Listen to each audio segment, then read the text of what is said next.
Parents secretly went to Greece with my sister. It's a private family trip, Mom said. I wasn't invited, but my card was. Flights, yacht rental, totaling $14,200 in charges. I canceled everything. At 6:03 a.m., my phone exploded with notifications, transactions declined, and 29 missed calls. It started with a lie so casual I didn't even notice it at first. I had just gotten back from a weekend trip with a friend when I mentioned to my parents that I'd finally reached a point in my freelance business where I didn't have to panic every time rent was due. 2 new clients had signed on, both monthly retainers, and I was doing well enough that I could even think about a short vacation. Nothing extravagant, just something for me after years of scraping by. They were both weirdly quiet. My dad asked if I was still using the same bank, and my mom changed the subject to Megan's semester schedule. I didn't think much of it. I was just happy they seemed impressed, or at least not skeptical. A few days later, Mom texted asking if she could use my card to buy a couple of books for Megan's fall classes. She said they'd reimburse me right away. I hesitated for half a second. They were my parents, and texted her the info. I told myself it was fine. I wasn't using that card for anything big. They'd never done anything shady before. Looking back now, I should have known something was off when she didn't even thank me. The first charge was subtle. $312 from a travel agency. Then $480 from a boutique hotel booking service. A few hours later, $2,100 from Delta. First, I assumed it was fraud. I was ready to call the bank, dispute it all, cancel the card. But something in my gut told me to wait. I opened Megan's Instagram out of habit. She was already at the airport. She'd posted a boomerang of her mimosa, captioned, "Kicking off the best week ever with the fam blue heart #Greece." I stared at that caption. With the fam. There had been no family discussion. No group text. No heads up. Then another post. My mom and Megan in matching sunglasses sitting on a plane first class. No dad, but his name was on the ticket receipts I found in my inbox 5 minutes later. Booked under my email address. My billing info. Called my mom. She didn't answer, so I texted. She replied instantly. "It's a private family trip. We just needed a little help. We'll pay you back. Don't make a big deal." I read it 5 times like it might change. Private family trip. I wasn't invited, but my card was. I don't know what hit me first, the betrayal or the embarrassment. Maybe both. I sat there staring at a screen filled with luxury bookings, totaling $14,200. They used me. They used my trust and my stupid excitement about doing well for once. And they didn't even try to hide it. They literally left the country and thought I wouldn't notice. I didn't cry. I didn't call. I didn't even reply. I opened every app and account and began the quietest, coldest revenge of my life. First I canceled the Delta flights, the return legs, then the yacht rental in Mykonos, then the hotel in Santorini. Each company confirmed my identity through the email and card used. My email. My card. Within an hour I had pulled the plug on every reservation. Everything they had planned collapsed while they were still somewhere over the Atlantic. I turned off my phone at midnight. At 6:03 a.m. when I turned it back on, the screen lit up like a Christmas tree. 33 transaction declined notifications. 29 missed calls. And a barrage of texts I didn't even bother opening. I didn't need to read them to know what was happening. They landed in Athens with no hotel, no yacht, no return flight. And no clue what was coming next. By the time they touched down in Athens, I was still awake, sitting on my couch with a cold cup of coffee and a mix of satisfaction and disbelief buzzing through my chest. I kept checking my notifications, half expecting someone to realize what I'd done and call the bank. But it didn't come until hours later, around the time their plane would have landed. The first message hit at 6:03 a.m. sharp. Megan's name flashed across the screen in all caps. "What did you do?" Then another. "Our reservation is gone." Then a string of calls I ignored. I went back to sleep for a few hours, woke up around 9, and there were 33 transaction alerts, 29 missed calls, and a pile of unread messages that could have filled a novel. Megan sent a photo. She was standing next to a pile of luggage, hair in a messy bun, eyes wide and furious. Behind her was a closed gate with the words Sailing Dreams Charter written on it. I recognized it instantly, the yacht company from the charges. Her next text said, "They said the booking was cancelled. They said you did it. Is this some kind of joke?" Then Mom. "Mary, call me now. We're stranded." Then Dad. "You're going to fix this." I didn't reply to a single one. I went to work like it was any other day, answered client emails, even went out for coffee with a friend. I smiled through the whole thing while imagining them dragging suitcases across hot pavement somewhere in Athens. That night I got one last message. A photo of a cheap hotel room, 2 single beds, yellow light, and Mom's text underneath. "We had to rebook everything. We'll talk when we're home." And they did come home. Early. Angry. Broke. 3 days later I heard the pounding on my apartment door. I didn't have to look, I already knew who it was. I stayed quiet, watching through the peephole as they stood there. Dad pacing, Mom holding her phone, Megan slumped on the hallway floor scrolling through something. They stayed for half an hour. Knocked again. Buff. The next day Dad sent an email, not to me but to my Uncle Steve. Subject line, Mary's behavior. It was 3 paragraphs of nonsense. How I'd stolen from the family. How I'd abused financial trust. How I'd sabotaged their private trip out of jealousy. He even added that I was mentally unstable and in need of professional help. He CC'd 3 relatives, Aunt Brenda, Uncle Steve, and a cousin I hadn't spoken to in 2 years. But the email didn't have the effect he wanted. Uncle Steve called me that night. He wasn't angry, just confused. He said Dad was acting strange and asked for my side. So I told him everything. I didn't dramatize it. Just the timeline, the texts, the proof. The $14,200 they tried to charge. He was quiet for a moment, then said, "You know what? This isn't the first time." Apparently, last year my parents had tried to rope him into co-signing a business loan for family expansion. Turned out it was for a down payment on a timeshare in Florida. He refused, but he said the whole thing left a bad taste. 2 days later he called again, this time to tell me he'd cut them off completely from the small family business. My dad handled some inventory and minor accounting for Steve's logistics company. Mom helped part-time with orders. Steve said he didn't want to deal with the drama and dishonesty anymore. It hit them hard. Mom tried to reach out first. She called crying, saying I'd gone too far, that I'd ruined the family. She even brought Megan into it, said she was embarrassed and depressed after coming home early from a once-in-a-lifetime trip. I asked one question, "Did you ever plan to tell me?" She went silent, then hung up. The next day, Dad sent a text that looked like it had been rewritten 5 times before he hit send. "You've made your point. You've destroyed everything. I hope you're proud." I didn't reply, because for the first time in my life I actually was. Still, I knew my family. They wouldn't stop there. They never did. And part of me already sensed that the real fight hadn't even started yet. After a few days of silence, I almost believed it was over. That maybe they were too embarrassed to keep pushing. That maybe they'd finally realized how far they'd gone. But no. They'd just gone quiet long enough to regroup. The first sign came through my LinkedIn inbox. A message from a client I'd been working with for over 6 months. He asked, politely but directly, if there was anything going on that might affect our work together. I was confused. I asked what he meant. He said he'd received an anonymous email about me. Said I had recent legal issues, that I was emotionally unstable, and that I'd recently committed financial fraud against close family members. The client attached the email. It was written like a report, formal, but clumsy, and signed with a fake name. I read it 3 times while rising in my throat. It was full of half-truths twisted just enough to sound real if you didn't know the full story. They had tried to tank my career, quietly, without leaving fingerprints. I knew it was them. I knew it with the kind of certainty that doesn't need evidence. So I made a move. I called Uncle Steve again. I didn't ask him to do anything. I just told him what happened. 10 minutes later he messaged me a screenshot. Apparently Dad had emailed him too. Asked for a letter of recommendation to apply for a job at a different logistics firm. Steve had declined. Then he texted me one word, "Done." That night I called a friend from college who worked in digital forensics. I sent him the fake email and asked if he could trace the IP. He said it might take a day. Took 3 hours. The IP was registered to my parents' address. I sat with that for a long time. Then I forwarded it to my client, who immediately apologized and reassured me my work spoke for itself. But the damage didn't stop there. Over the next week I got 2 more anonymous messages. One to a vendor I'd worked with, another to a new potential client. Same tone. Same tactics. Different email accounts but the same wording. My friend traced them all. Same source. They were actively trying to burn down everything I'd built. So I hit back. I forwarded everything to a lawyer I knew through another client. She specialized in online harassment and defamation. I told her I didn't want to press charges. Not yet, but I wanted it all documented. Just in case. She said that was smart. And that if they pushed any further I'd have more than enough for a cease and desist, or worse. Then I did something I hadn't planned on. I called my grandmother. She's the only one in the family who doesn't take sides. I told her the whole story start to finish.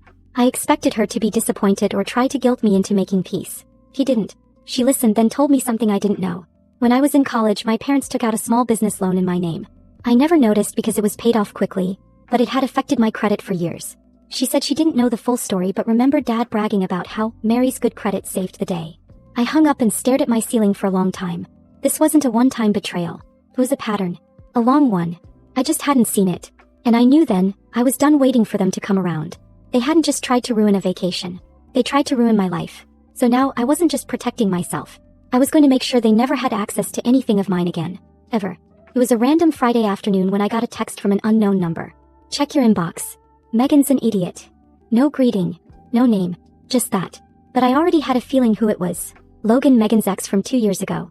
The one our parents never liked, said he was a waste of potential. He'd once gotten suspended for installing spyware on the school computers to change his GPA. After Megan dumped him he went quiet. He'll know. I checked my email. There was a zipped folder waiting. The subject line said, "She never changed the password." Inside were screenshots, notes, and shared files from the old family iCloud account. The same one Mom had set up years ago to keep us organized. Megan had apparently given Logan access when they were dating, and no one ever thought to reset it. The first file I opened was a group text thread between Mom, Dad, and Megan. It went back months, planning the Greece trip behind my back. There were messages discussing how much they could put on my card without triggering fraud alerts. One from Megan said, "Let's just book everything. She won't notice. She's bad with money anyway." Then Mom added, "If she finds out, guilt her. Say it was from Megan's graduation. Play the family card." The worst was from Dad. "It's her turn to give back. She's just freelancing anyway. What does she even need that money for?" My mouth literally went dry. They'd budgeted out $20,000 worth of luxury, all under my initials. Flights, hotels, yacht, shopping, restaurants. Even a note that said, "Get her a bracelet or something, so she doesn't feel left out when we get back." I just sat there for a full minute staring at that. I forwarded the entire folder to my lawyer and then to Uncle Steve. He called me within 10 minutes. Said he wasn't shocked, only disappointed. I told him I didn't want sympathy. I wanted action. He said he'd already started changing the business structure months ago, and now this sealed it. By the end of the day, my dad no longer had any legal or financial ties to the company. My mom's part-time arrangement was terminated too. And then came the part no one expected. Uncle Steve offered me a role. Not full-time, but a strategic consulting contract. He wanted to bring someone in to restructure the outdated systems, and he trusted me to do it. I accepted without hesitation. The next day I got a phone call from Megan. I picked up out of curiosity. She didn't scream. She didn't even sound angry. Just quiet. "You really think you've won?" I told her no. I just stopped losing. Then I blocked her. But it wasn't over. The morning after, I got a knock on my apartment door. No buzz, no warning. It was my mom. She was holding a plastic grocery bag in a folder. Her face looked different. Not angry, just tired, older somehow. I hesitated but opened the door. She asked if she could come in. I let her, only because I needed to hear what lie she'd come up with next. She sat at the edge of my couch and pulled out the folder. Inside were documents I didn't recognize at first. Old tax returns. A copy of my college loan payoff. A letter. She didn't explain anything right away. Just handed it to me. Then she said something that completely threw me. "You weren't supposed to be the one who figured everything out. It was never meant to get this far." I stared at her. She looked away. And that was the first moment I realized she wasn't there to apologize. Not really. She was there for something else. She sat stiffly on the edge of my couch, clutching that plastic grocery bag like it had something important in it. She didn't look like my mother. She looked like someone playing the role of a woman who had nothing left to lose. I opened the folder first. The documents inside felt cold.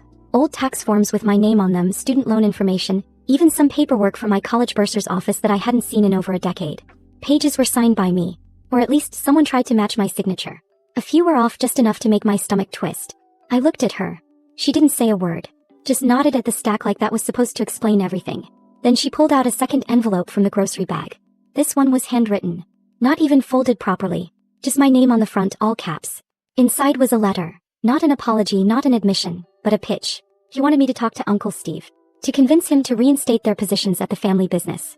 Said they were willing to work things out professionally and set clear boundaries. Said it had all just been a miscommunication, a rough patch. I was reading it in silence, but my jaw was clenched so tight I could feel it in my ears. Then she started talking. She said things had gone south financially. That they were 3 months behind on their second mortgage. That the Greece trip wasn't just a vacation. It was meant to be a business move. A networking opportunity. My dad had connected with a European distributor, online, who promised a major investment if they could meet in person. The yacht? The hotel? All part of a performance. Only the guy ghosted them. They never even met him. I blinked and laughed under my breath, not because it was funny but because it was so predictable. This wasn't just betrayal. It was stupidity. She said they had no backup plan. That they'd cashed out a retirement fund early. That they had creditors calling and no income left. I asked her one thing. "Did you ever, even for a second, think about telling me the truth before you swiped my card?" She looked down and said something I won't forget. "We thought you wouldn't notice. And by the time you did, we figured we'd make it up to you." That was the moment something inside me completely hardened. I don't even know what expression I had. But whatever she saw made her go quiet. Then she asked if there was any chance I could help fix it. Said they needed my name, my influence with Steve, maybe just a short-term role. Said it would give them enough time to get back on their feet. Said I could be the bigger person. I told her I was done carrying this family. And she needed to leave. She stood up like she expected it. Said she understood. But as she reached the door, she turned back and said, "We're still your parents. That should matter for something." It did. But not the way she thought. After she left, I scanned every document, every fake signature, every bit of proof, and sent it all to my lawyer. Then I called Uncle Steve. Told him exactly what just happened. He sighed and said, "Well, now I don't feel bad for the last piece." I asked what he meant. Apparently, the day before he'd finalized a complete restructuring of the business. Not only were my parents cut out, but he'd transferred a small ownership percentage, the piece that used to be Dad's, to me. Quietly, legally, permanently. I didn't know what to say. He said he did it because he trusted me, and because families like ours didn't change, not unless someone forced the issue. I hung up and sat in silence for a long time. Then around 11 p.m. Megan sent me a voice message. Her voice cracked halfway through.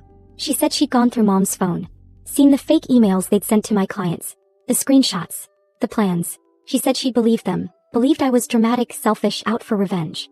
She said she didn't realize how deep it went. She ended the message with words I hadn't expected. "You didn't deserve this. I'm sorry. I don't blame you for cutting them off. I might do it too. But the part that got me," she added, "if you ever want to start over, just you and me, I'm here." For the first time since all this started, I didn't feel angry. I felt sad, but also free. And there was still one final conversation left to have. Megan's voice note stayed with me longer than I wanted to admit. For a few days I just let it sit there. I didn't replay it. I didn't delete it either. It was like a thread I wasn't sure I wanted to pull. He sounded different. Not defensive, not manipulative, just worn down and maybe finally honest. After 5 days I sent her a message. "If you're serious, meet me. No parents. No surprises." She replied immediately. "Name the place." We met at a little corner cafe halfway between our places, the kind with too many plants and quiet music. She was already there when I walked in, staring into her mug like she'd already rehearsed everything she wanted to say and forgotten all of it. There was no fake smile. No dramatic entrance. Just two people sitting across from each other with too much shared history between them. She didn't start with excuses. She didn't defend anything. He just said, "I knew we were using your card. I just didn't know how much of it was planned. I thought it was going to be a small thing. Mom said you'd help because we were family. I didn't know about the fake emails. I didn't know they were still using your name behind your back. I should have asked more questions." She told me she'd found the messages on Mom's phone. The planning. The notes. The emails drafted to my clients. She hadn't believed it at first. But after the voice recordings, after she saw how quiet I'd gone, how completely I'd shut everyone out, she started putting it together. She looked me in the eye and said, "I believed them when they said you were overreacting. That you were trying to hurt the family. I was stupid. But I'm not anymore. And I'm sorry." There wasn't a dramatic moment of forgiveness. No hugging, no emotional speech. I just nodded. Told her I appreciated the apology. Told her I wasn't sure what the relationship would look like now, but I was open to starting over. Slowly. She said she understood. That night I went home and opened my mail. In the pile was a large white envelope with no return address. Inside was a typed letter. Formal, cold, like it had been written by someone's assistant. It was from my parents. No apology. Just a carefully worded letter saying they acknowledged the miscommunication, and that they regretted the division that had occurred within the family. Then in the third paragraph they asked if I could help them reopen a line of communication with Uncle Steve. Said it was time for everyone to move forward and heal. The final line hit the hardest. "We trust you'll do the right thing." It was unbelievable. Not only had they never apologized, they still thought I was their leverage. That I'd read that letter and just forget everything. Forget the debt. The lies. The sabotage. I didn't respond. I forwarded it to Uncle Steve. He replied a few hours later. "I'm done with them. But I'm not done with you." Then he made it official. He transferred my ownership percentage of the business into my name. No conditions. Just a legal letter and a signed form. I'd replaced my father in more than one way. Felt strange. Like walking into a room that used to belong to someone else, and slowly realizing it fits better than you expected. A week later, a cousin called to check in. Said my parents were telling everyone that things were fine now. That I was helping them get their jobs back. That the family business was a shared success story again. I sent out a group message to every relative they'd likely spoken to. I didn't add commentary or attack anyone. Just facts. Screenshots. A short message. "They're not coming back. They planned everything." I was never angry. I was just done. "Please don't speak on my behalf again." No one replied. No one had to. Days later Megan and I met again. She didn't mention our parents. She talked about moving out, getting her own place, maybe going back to school. She asked what it felt like to be free from them. I told her the truth. It doesn't feel like freedom. Feels like air. Like I can finally breathe and not look over my shoulder. Last week my mom texted me. 2 words. "Miss you." I didn't answer. Not because I hate her. Not because I want her to hurt. I just don't owe her anything anymore. And that's what real peace feels like, when you no longer need an apology to move forward. I made peace with my past, but I'll never hand them the future. The update. It's been a few months since everything went down. Megan and I still talk, cautiously but steadily. We've kept things separate from the rest of the family. It's like building a bridge between 2 islands that used to be connected but can never quite fit back together the same way. I haven't heard from my parents directly since that miss you text. But 2 weeks ago I found out they've been trying something new. Apparently they've been telling people, extended family, old friends, even some of Steve's business contacts, that I froze them out during a family crisis, and that I took advantage of the situation to push them out of the business. That I used Uncle Steve's trust against them. They're rewriting the story. It doesn't bother me the way it used to. I don't feel the need to correct every rumor. But it did confirm one thing. They haven't changed. They're not sorry. They're just sidelined. And even now they're still trying to work their way back in. Not by apologizing but by reshaping the narrative. But here's the part they didn't see coming. Uncle Steve told me he's drafting a formal trust to make sure their influence can never touch the company again. Not through me, not through anyone. And once it's finalized, he wants me to help oversee the transition of ownership when he retires. He said, the business deserves someone who won't gamble it away on a vacation. So no, things aren't perfect. But for the first time in years, I'm not walking around waiting for the next betrayal. That's not peace. But it's enough.